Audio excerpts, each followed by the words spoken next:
আসসালামু আলাইকুম প্রিয় শিক্ষার্থীবৃন্দ, আশা করি তোমরা সবাই অনেক বেশি ভালো আছো। আজকে আমি আমাদের যে স্লাইড ক্যালিপার্স আছে, এই স্লাইড ক্যালিপার্সের সাহায্যে কিভাবে দৈর্ঘ্য নির্ণয় করব সেটা খুব সহজে আমরা প্র্যাকটিক্যালি শিখব।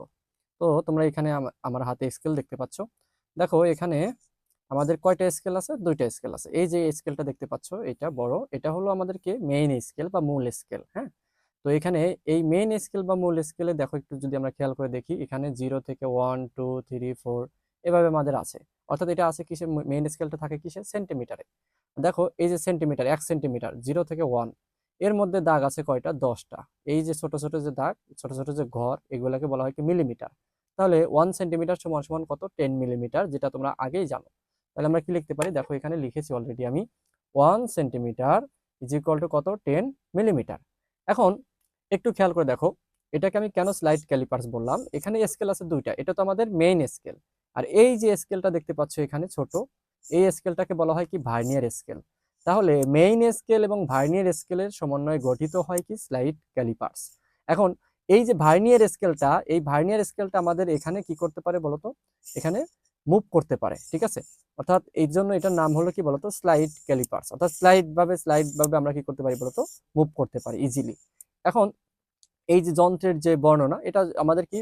ভার্নিয়ার স্কেলটা আমরা মুভ করতে পারি, পাশাপাশি আমাদের যখন কোনো বস্তু দৈর্ঘ্য নির্ণয় করবো, তাকে এই যে ভিতরে রাখবো। এটা রাখার পরে এই যে স্ক্রু আছে, স্ক্রু দিয়ে আমরা লক করবো। লক করার পরে আমাদের কিছু মান নিতে হবে। তো আমরা মানগুলো কিভাবে নিব, কি কি মান নিব, সেটা কিন্তু আমরা জানি। তারপর আমি তোমাদেরকে বলছি, প্রথমত অবস্থায় আগে তোমাকে দেখতে হবে পরিমাপের জন্য, এইটা হলো আমাদের মেইন স্কেল, এটা কি ভার্নিয়ার স্কেল। আগে দেখতে হবে যে এই এই স্কেলের কোনো যান্ত্রিক ত্রুটি আছে কিনা। যান্ত্রিক ত্রুটিটা কিভাবে দেখবা? যদি মেইন স্কেলের 0 এবং ভার্নিয়ার স্কেলের যে 0, এটা যদি মিলে যায়, তাহলে সেখানে কি থাকে না? যান্ত্রিক ত্রুটি থাকে না। আমরা দেখতে পাচ্ছি এখানে যে এখানকার 0 এখানকার 0 কি মিল আছে। তাহলে আমাদের 0 0 মিলে গেছে, তাহলে এই স্কেলের কোনো যান্ত্রিক ত্রুটি নেই। যান্ত্রিক ত্রুটিতে আমাদের দ্বারা প্রকাশ করা হয়, তাহলে ইজ ইকুয়াল টু কত ভাইয়া? 0। যান্ত্রিক ত্রুটি দুই প্রকার, একটা ধনাত্মক আর একটা ঋণাত্মক। ধরো যদি এই ভার্নিয়ার স্কেলটা যদি আমার এইদিকে থাকতো, এইদিকে বরাবর এরকম থাকতো, তার মানে বোঝা যাচ্ছে যে এটা 0, কিন্তু এটা কিন্তু আমার এই 0টা কি 1-এ আসছে। তাহলে এটার কি বলতো? এটাকে বলে ধনাত্মক ত্রুটি। আর যদি এইদিকে থাকতো, মানে এটা যদি এরকম থাকতো, এই পাশে থাকতো, ভার্নিয়ারের যে 0টা যদি বাম পাশে থাকতো, তাহলে সেটা হয়তো কি আমার বলতো? ঋণাত্মক ত্রুটি। ঠিক আছে? তো আমাদের ত্রুটি যাই হোক না কেন, যদি ধনাত্মক ত্রুটি হইতো, যদি আমাদের এখানে এরকম হইতো যে ধরো 1 মিলিমিটার ত্রুটি, তাহলে কি লিখতাম? +1 মিলিমিটার। আর যদি এদিকে -1 মিলিমিটার হতো, তাহলে কি লিখতাম বলতো? -1 মিলিমিটার। ওকে, তো একটু খেয়াল করে দেখো যে আমাদের এখানে সবকিছু, আমরা যেহেতু আমাদের ছোট ঘরগুলো মিলিমিটারে আছে, তাহলে আমরা কি করব? মিলিমিটারে নিব। এখন কথা হলো যে এত কষ্ট করে আমরা কেন এই যে এই স্কেলের সাহায্যে নির্ণয় করব? তোমরা দেখো যে আমাদের এই মেইন স্কেল দিয়ে তুমি সর্বোচ্চ কি করতে পারো? মিলিমিটারে মান নির্ণয় করতে পারো। ঠিক আছে? সর্বোচ্চ কি করতে পারো? মিলিমিটারে। ধরো তোমার 15 মিলিমিটার বা 20 মিলিমিটার। দেখো এখানে আমাদের কত? এটা কত বলতো? এই যে 6 ঘর মানে কি? 6 সেন্টিমিটার মানে কি? 60 মিলিমিটার। এখন ধরো এই যে 6 ঘরের পরে একটু গেল, তার মানে কি? 60 পয়েন্ট সামথিং মিলিমিটার কি আমরা মানে মাপতে পারি? এখান থেকে মাপতে পারি না। এখানে কি তোমার মিলিমিটারে ডিরেক্ট পূর্ণ মান থাকে। ঠিক আছে? 60 মিলিমিটার, 61 মিলিমিটার, এরকম।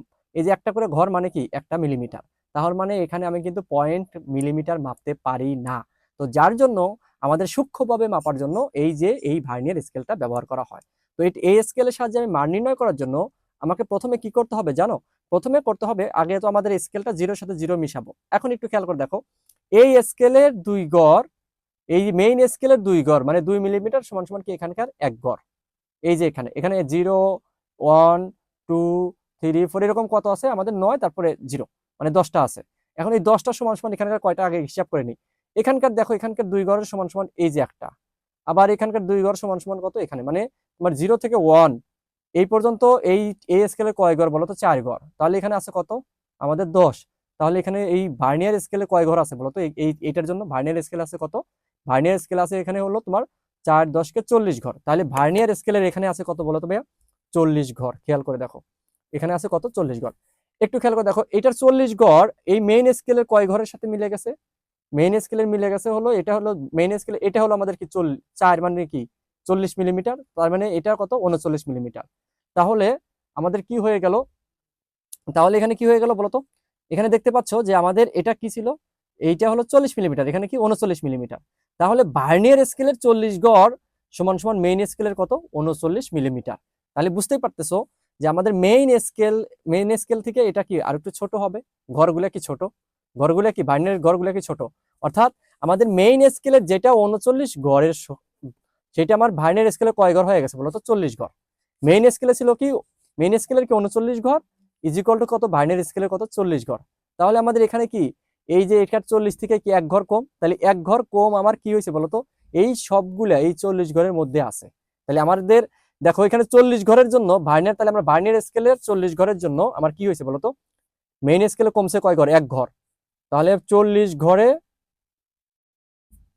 কমে এক ঘর, তাহলে এক ঘরে কত কমে, এক ঘরে কমে 1 বাই কত, 40 না।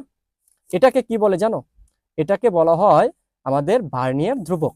তো ভার্নিয়ার ধ্রুবক ইজ ইকুয়াল টু কি, তাহলে ভার্নিয়ার ধ্রুবক ইজ ইকুয়াল টু তোমাকে আগে দেখতে হবে ভাইয়া এখানে এক একটা স্কেলের ক্ষেত্রে বাজারে যে স্লাইড ক্যালিপার্স গুলো পাওয়া যায় সেটার এক একটা ক্ষেত্রে এক এক রকম।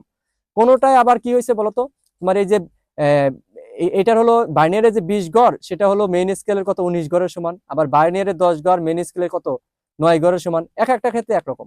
তো সাধারণত আমাদের মেইন স্কেলে কি এক ঘর কম থাকে, মেইন স্কেলে কি থাকে, এক ঘর কম থাকে ভার্নিয়ার স্কেলের জন্য।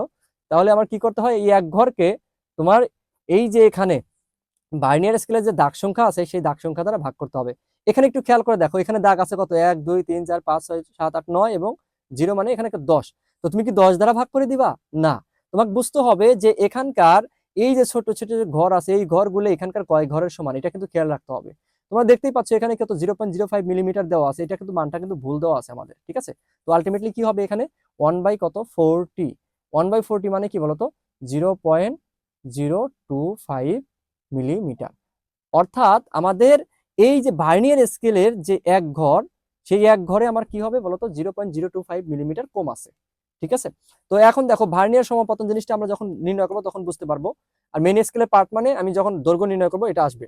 এখন আমি একটা নর্মালি তোমাদের বোঝানোর জন্য আমি কি করব, এই যে দেখতে পাচ্ছ কলমের, এই কলমের যে মাথা আছে, হেড আছে, এটার আমি কি করবো বলতো দৈর্ঘ্য নির্ণয় করব। তোমরা যে কোনোটা নির্ণয় করতে পারো, একটু বোঝার চেষ্টা করো যে দৈর্ঘ্য যদি নির্ণয় করি এখানে কি হবে, দৈর্ঘ্যটা নির্ণয় যদি আমি করি খেয়াল করে দেখো যে আগে আমাদের সুন্দর করে বসাইতে হবে, হ্যাঁ এটা কি করতে হবে বলতো, সুন্দর করে বসাইতে হবে। সুন্দর করে বসানোর পরে দেন আমাকে কি করতে হবে, এটা একটু চাপ দিয়ে ধরে সোজাসুজি ভাবে ধরতে হবে কিন্তু, ঠিক আছে। সোজাসুজি ভাবে ধরে একটু খেয়াল করে দেখো যে সোজাসুজি ভাবে আমি ধরলাম এখানে, এখানে সোজাসুজি ভাবে ধরার পরে দেখো এখানে আমি কি করছি, দেন আমি এটা কি, এটা স্ক্রুটা লাগাই দেবো যাতে না পড়ে যায়, নাহলে কিন্তু আমার হিসাব মিলবে না।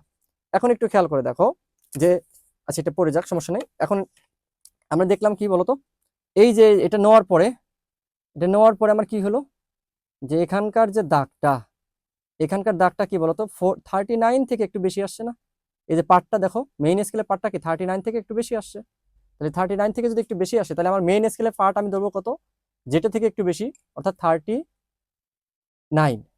এখন দেখো যে এই জায়গার মধ্যে এই যে ভার্নিয়ার স্কেলের যে দাগ সংখ্যা, এই ভার্নিয়ার স্কেলের দাগ সংখ্যার সাথে মেইন স্কেলের দাগ সংখ্যা কোনটা একদম সূক্ষ্মভাবে মিলে গেছে, দেখবে একটা দাগ খুব সূক্ষ্মভাবে মিলে যাবে। আমি এখান থেকে দেখতে পাচ্ছি যে আমাদের এই যে 4 নাম্বার যে দাগটা আছে, এই 4 নাম্বার দাগটা একদম এই রেখার সাথে কি মিলে গেছে, অর্থাৎ যে কোনো একটা দাগ আমার সুন্দর করে মিলে যাবে। তাহলে একটু খেয়াল করে দেখো, তাহলে আমাদের এখানে কি হবে, এটাই হলো ভার্নিয়ার সমপতন। তাহলে ভার্নিয়ার সমপতন কত আমাদের 4, ঠিক আছে। তাহলে ভার্নিয়ার সমপতন কত এখানে 4। তাহলে একটু খেয়াল করে দেখো যে আমাদের আবারও বলছি ভার্নিয়ার সমপতনটা কি ভাইয়া, তুমি যে বস্তু দৈর্ঘ্য নির্ণয় করবে সেই বস্তুটা এখানে রাখবা, এটাকে বলে চোয়ালে, চোয়ালের মধ্যে রেখে তুমি স্ক্রুটা লাগাই দিবা। স্ক্রুটা লাগা দেওয়ার পরে তখন বস্তুটা তুমি খুলে ফেললে সমস্যা নাই। তো তারপরে তুমি হিসাব করে দেখবা যে আমাদের মেইন স্কেলের পার্ট কোথায়। মেইন স্কেলের পার্ট নেওয়ার পরে তারপরে দেখবা কি ভার্নিয়ার সমপতন। ভার্নিয়ার সমপতন মানে কি, ভার্নিয়ার স্কেলের কোন দাগটা একদম সুন্দর করে মিলে গেছে। তাহলে সুন্দর করে যদি মিলে যায় তাহলে আমরা কি করবো, সেই মানগুলো লিখবো। এখন দেখো এই যে আমি দৈর্ঘ্যটা, এই যে দৈর্ঘ্যটা নির্ণয় করবো, দৈর্ঘ্য নির্ণয় সূত্র কি, এল ইজ ইকুয়াল টু কি, মেইন স্কেলের পার্ট, আবার বলছি মেইন স্কেলের পার্ট প্লাস আমাদের কি ভার্নিয়ার সমপাতন ইন্টু কি ভার্নিয়ার ধ্রুবক মাইনাস আমাদের কি যদি যান্ত্রিক ত্রুটি থাকে। তাহলে এম কি আমাদের বলতো ভাইয়া, এম হলো আমাদের মূল স্কেলের পার্ট। মূল স্কেলের পার্ট এখানে কত পাইছো 39 মিলিমিটার প্লাস ভার্নিয়ার সমপাতন এখানে আমি কত পাইছি বলতো, ভার্নিয়ার সমপাতন পাইছি 4 ইন্টু ভার্নিয়ার ধ্রুবক এই স্কেলের জন্য কত, এ স্কেলের জন্য আমাদের কত 0.025, 025, ঠিক আছে। মাইনাস আমাদের যান্ত্রিক ত্রুটি কি ছিল, ছিল না, তাহলে যান্ত্রিক ত্রুটি কত, 0। এখন দেখো এটা আমি যদি একটু ক্যালকুলেশন করি তাহলে কিন্তু আমাদের সবকিছু আমরা পেয়ে যাব। ক্যালকুলেশনটা যদি আমি করি, এখানে দেখো যে কি হবে, আমাদের 4 × 0.25, এটা যদি গুণ করি 4 × 0.025, এটা গুণ করলে কত হয়, 0.1। 0.1 প্লাস কত, 39, প্লাস 39, তাহলে কত হবে, 39.1, 39.1 মিলিমিটার। তাহলে আশা করি তোমরা বুঝতে পারছো, এইভাবে তোমরা দৈর্ঘ্য নির্ণয় করবা। তোমরা যে কোনো বস্তুর দৈর্ঘ্য একদম সূক্ষ্মভাবে, এটা কি বলতো, 39.1 মিলিমিটার। মানে তুমি যদি এই মেইন স্কেলের সাহায্যে নির্ণয় করতা তাহলে কি 39.1 পাইতা না? কারণ কি এই মেইন স্কেলের সাহায্যে আমরা কি করতে পারি না, মিলিমিটারের কি করতে পারি না বলতো, ভগ্নাংশ মান নিতে পারি না। তো বাইনারি স্কেল এবং এই মেইন স্কেল মিলে যে স্লাইড ক্যালিপার্স তৈরি করি, সেটার মাধ্যমে আমরা আরো সূক্ষ্ম মান নির্ণয় করতে পারি। এভাবে আমরা কি করব, এভাবে আমরা স্লাইড ক্যালিপার্স ব্যবহার করে বা বাইনারি ক্যালিপার্স ব্যবহার করে আমরা কোনো বস্তুর দৈর্ঘ্য নির্ণয় করব। তো আশা করি তোমরা সবাই বুঝতে পারছো। ক্লাসটি যদি তোমাদের ভালো লাগে অবশ্যই তোমরা কি করবা, আমার ফ্রেন্ড সার্কেল যারা আছে সবাইকে মেনশন দিবা এবং আমার চ্যানেলটিতে সাবস্ক্রাইব করবা। তো নেক্সট তোমাদের সাথে স্ক্রু গজের প্র্যাকটিক্যালে দেখা হবে। আল্লাহ হাফেজ।